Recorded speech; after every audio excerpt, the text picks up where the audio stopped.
așteaptă toți dușmanii cu o năvramă în vârf de păți. Au venit să facă pace ca să nu îi fac bucăți. Orice când aveți cu mine și oricât s-ați fi sosit, dacă faceți vreo mișcare, jur că v-ați nenorocit.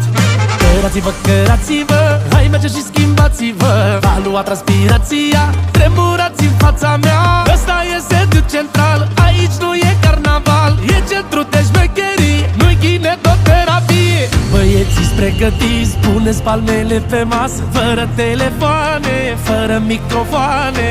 Scoateți pe masă tot ce aveți în buzunare, ceasuri, obiecte de valoare. Sia, sia, ei